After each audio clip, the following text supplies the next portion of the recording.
बात करता हूँ या 25 करोड़ मुसलमान को मुल्क के अंदर जो दुनिया के अंदर दूसरे नंबर की आबादी है, कहीं कोई लेने के लिए आप हो सकता है?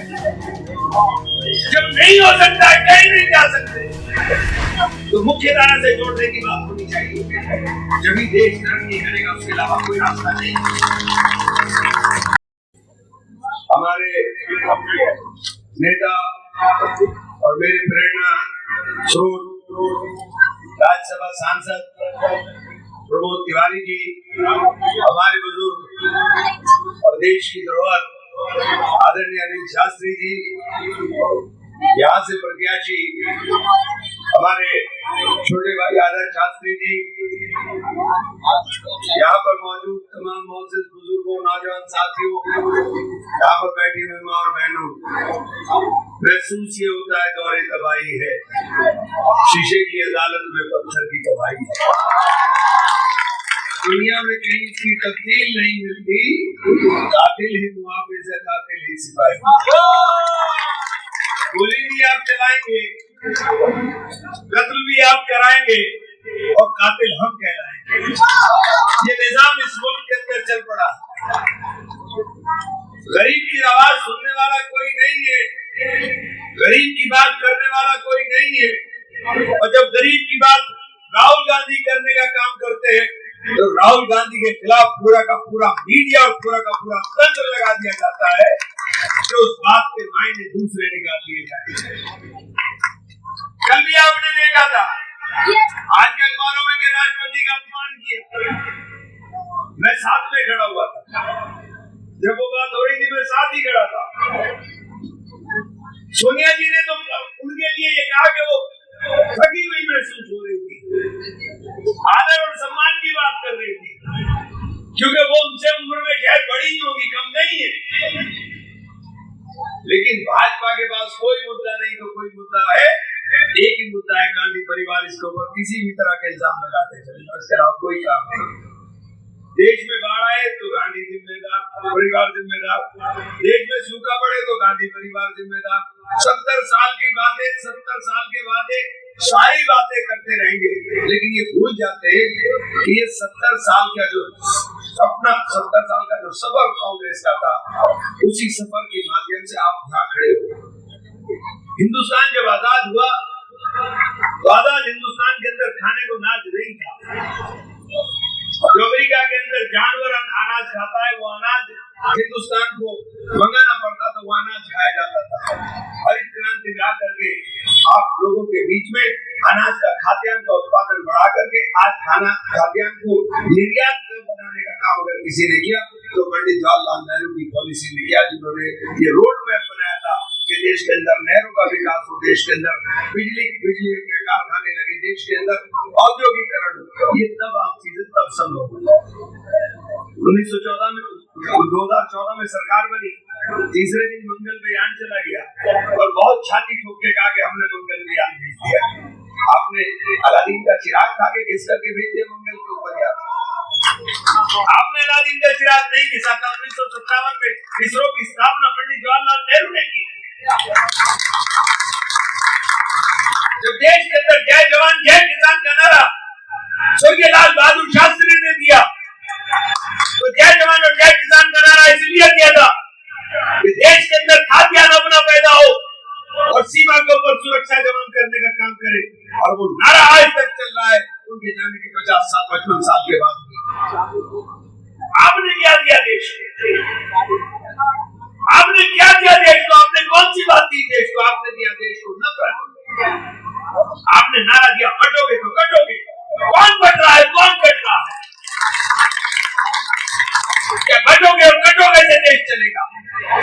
इंदिरा जी ने नारा दिया गरीबी हटाओ। आप बांट रहे हो, काट रहे हो। उनके अंदर क्या हो रहा है? ये बेटे हमारे आदरणीय प्रमोद जी मौतों का आंकड़ा भी बताने को तैयार नहीं। मौत कितनी हुई है उसको बताने को तैयार नहीं है। और सवाल करते हो आप दूसरे के ऊपर।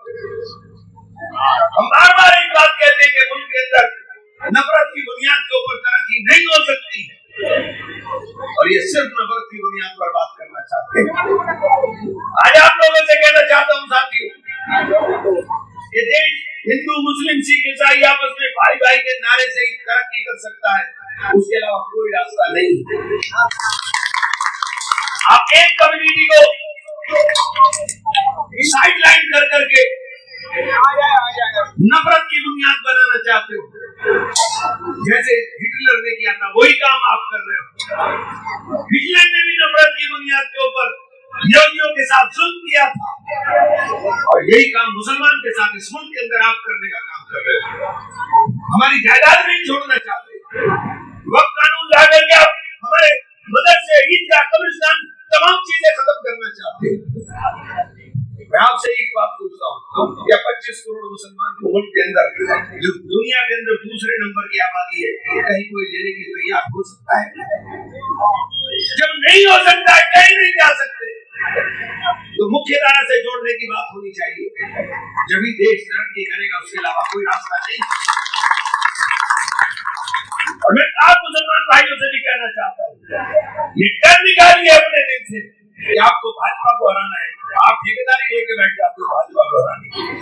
भाजपा जब तक नहीं हारेगी, जब तक आपका डर नहीं निकलेगा, आप इस डर में वोट मत डालिए कि भाजपा को हराना है। आप वोट डालिए कि कांग्रेस को जिताना है, तो भाजपा हार जाएगी।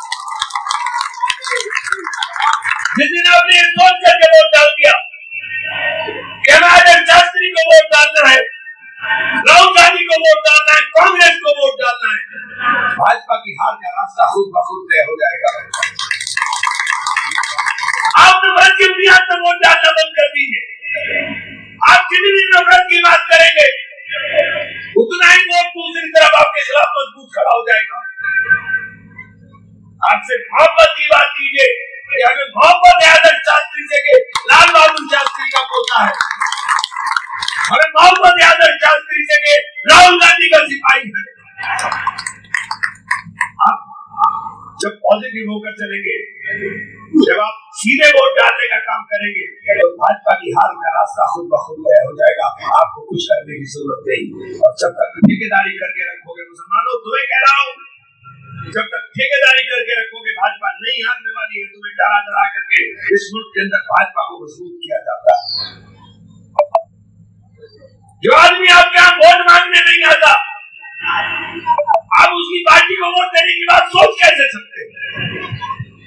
मुस्तफाबाद, ओखला, बाबरपुर, जागीरपुरी, किसी बस्ती के अंदर केजरीवाल तुम्हारी वोट मांगने नहीं आता, तो उसकी पार्टी को वोट देने की बात करते हो।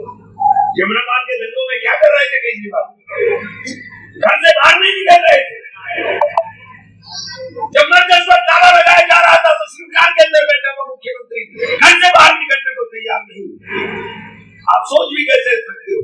अभी मेरे भाई नारे लगा रहे थे, वो याद दिला क्या था? संघ में संघ है, नन्ना मुन्ना रायू संघ का सिपाही।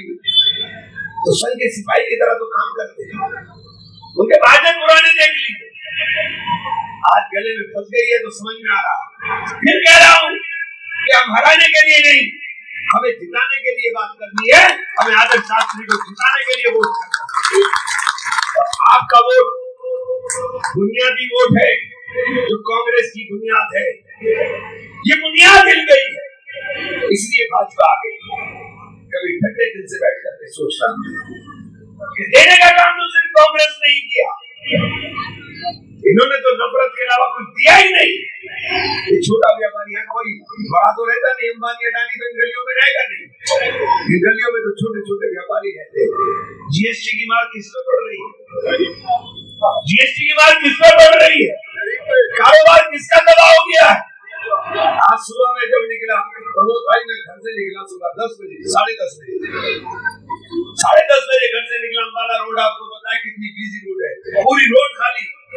मैंने वहां का एक व्यापारी है राहुल, मैंने राहुल को फोन किया, मैं राहुल आज किस बात की छुट्टी है भाई? कहने लगे भैया पता नहीं क्या हो गया, पिछले 1.5 महीने से तो बिल्कुल कारोबार तबाह हो गया। दुकान में ग्राहक ही नहीं है। टायर वाला रो रहा है, पेंट वाला रो रहा है, कपड़े वाला रो रहा है, ग्रोसरी वाला रो रहा है, कोई ग्राहक ही नहीं है। ग्राहक क्यों नहीं है? क्योंकि पैसा नहीं है। पैसा कहाँ गया? पैसा तो अंबानी और अडानी के पास जा रहा है, कहीं और नहीं जा रहा। लेकिन जब अंबानी और अडानी का नाम लेकर के हम बोलने का काम करते हैं, तो लोग कहते हैं ये तो दीवाने हो गए, ये तो पागल हो गए। अरे हम दीवाने और पागल नहीं है, हम आपके बच्चों के मुस्तकबिल के हिफाजत की बात कर रहे हैं कि समझ जाइए। ये हाथ में कटोरा आ जाएगा तभी समझ में आएगा क्या?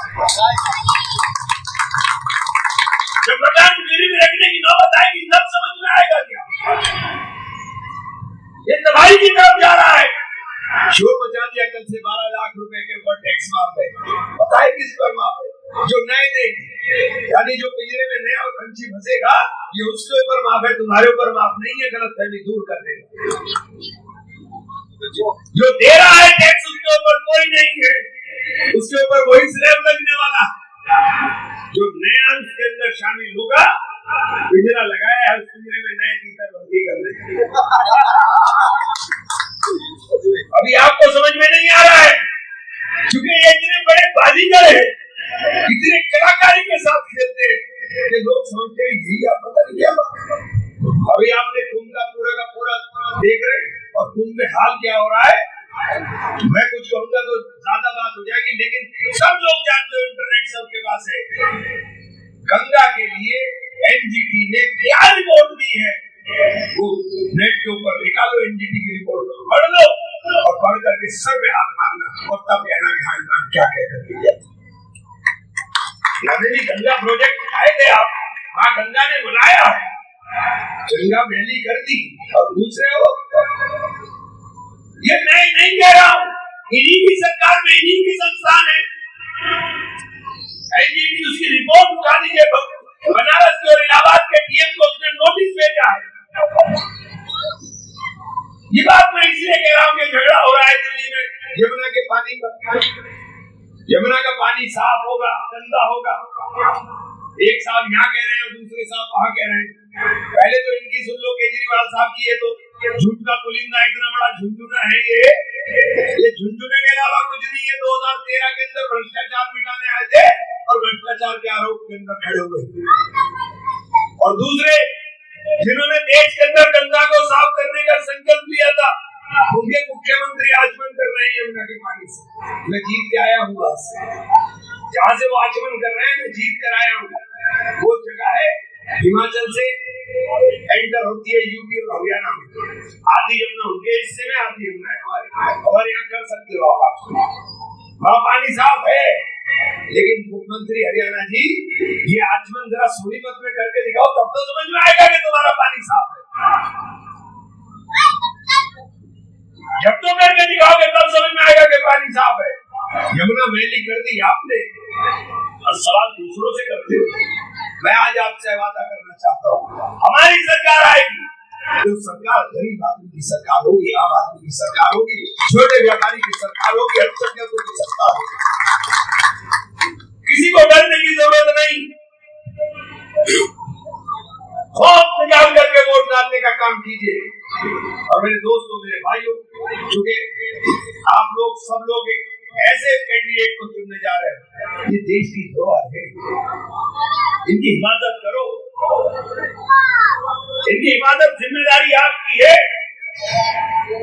अगर दुनिया में ईमानदारी को जिंदा रखना है तो इनकी हिफाजत करने का काम करो।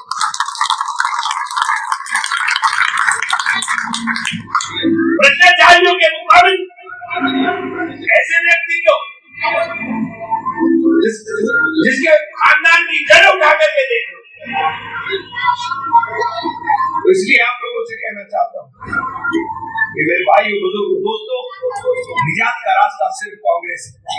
और खासतौर से मेरे वो सब खड़े मौलाना पीछे आपसे कह रहा हूँ, हजरत जिम्मेदारी को समझ लीजिए, वरना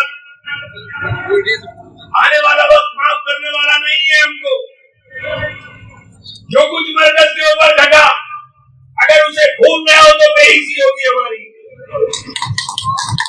जो कुछ मुल्क के अंदर हो रहा है उसे नजरअंदाज करोगे तो बेइज्जती होगी हमारी। वक्त का कानून कल टेबल हो रहा है। हमारे पास मस्जिदें नहीं बचे, दरगाह नहीं बचे, ईदगाह नहीं बचे, तो करोगे क्या? हिफाजत करने वाला सिर्फ राहुल गांधी है मुल्क के अंदर, जो तुम्हारे लिए झंडा लेकर खड़ा हो सकता है, मजबूत झंडा लेकर खड़ा हो सकता है। राहुल गांधी के हाथ मजबूत करोगे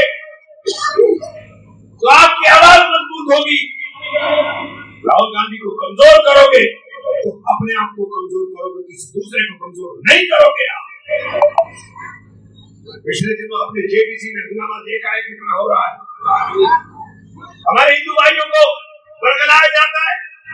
प्रमोद भाई एक बहुत बड़ा बता दो, एक साहब आगे बोले हमसे, ये साहब वक्फ बोर्ड में तो इतनी ताकत है, जहां जाए 2 रकात नमाज पढ़े और वक्फ निकले। मैंने कहा मैंने तो अभी पार्लियामेंट में नमाज पढ़ी, इसे वक्फ निकले करो। निकले क्या तमाशा बना रखा है, इसके ऊपर कोई कानून नहीं चलता। ट्रिब्यूनल इसके अंदर, ट्रिब्यूनल के फैसले को अदालत के अंदर, सुप्रीम कोर्ट, हाई कोर्ट के अंदर चुनौती दी जा सकती है। देश कानून से चलेगा या इनकी बकवासबाजी से चलेगा जो झूठ बॉस्टन वॉटसन यूनिवर्सिटी फैलाती है। एक तो कानून से चलेगा और वक्त सिर्फ वो प्रॉपर्टी हो सकती है जिसका मालिकाना हक बिल्कुल क्लियर हो। और हिंदुस्तान के अंदर वक्त 90% वक्त 300-400 साल पुराना है, 500 साल पुराना है, 90% वक्त। और ये अफवाह फैला है कि साहब आपकी प्रॉपर्टी इतनी बढ़ गई। वामसी, आपको ये बात थोड़ी सी इसलिए बता रहा हूँ कि समझ में आ जाए, क्योंकि झूठ बोलते हैं। 2013 में वामसी पोर्टल के ऊपर आपकी प्रॉपर्टी दर्ज करानी थी। अब कब्रिस्तान दर्ज है, हाई यूजर कब्रिस्तान। अब वामसी पोर्टल पर क्या दर्ज हुआ? खबर, एक प्रॉपर्टी वजू खाना, दूसरी प्रॉपर्टी नमाज की जगह, तीसरी प्रॉपर्टी भला एक ही जगह 10 प्रॉपर्टी कब्रिस्तान के अंदर खड़ी कर दी, तो साहब वक्त की प्रॉपर्टी में इजाफा हो गया। हमारे भाइयों में, दूसरे गैर मुस्लिम भाइयों में ये संदेश देने के लिए कि साहब ये देखिए क्या होगा। तो ये मैं एक बात आपसे कहना चाहता हूँ, वक्त हमारा धार्मिक फरीजा है, धार्मिक कृत्य है, और संविधान के अंदर हमें अपने धार्मिक कृत्य को पूरा करने की आजादी मिली। बाबा साहब के संविधान को बदलना चाहते थे, चाहते थे संविधान बदले, लेकिन 240 सीटों पर आने की वजह से चूंकि 400 पार का नारा फेल हुआ, ये संविधान नहीं बदल पाए, तो इन्होंने नफरत की बुनियाद पर चोट पहुंचा दी। और ये हमारे उस फरीजे को छोड़ना चाहते हैं, हमारे मदरसों के ऊपर कब्जा करना चाहते हैं। इसलिए आपसे कहना चाहता हूँ कि वक्त बहुत सोच समझ कर, संजीदगी के साथ सोच करके एक तरफा फैसला लेने का है, और एक तरफा फैसला कांग्रेस के हक में लेने का है। यहाँ कितने मेरे गैर मुस्लिम भाई बैठे हुए भरपूर तादाद दिखाई दे रही है। अगर तुमने गफलत कर दी तो चुनाव हरा दोगे, तुमने गफलत कर दी तो राहुल गांधी को हरा दोगे। राहुल गांधी कमजोर होगा तो मुल्क में तुम्हारी आवाज कमजोर होगी, याद रख लेना। आज कहकर जा रहा हूँ, एक एक वोट आदर्श शास्त्री को देकर के कामयाब कर देना, आज से निशान पर देकर कामयाब कर देना। और चुनाव वाले दिन बिरयानी खाने मत बैठना, पहले वोट डालना फिर बिरयानी खाना। बहुत बहुत शुक्रिया साहब।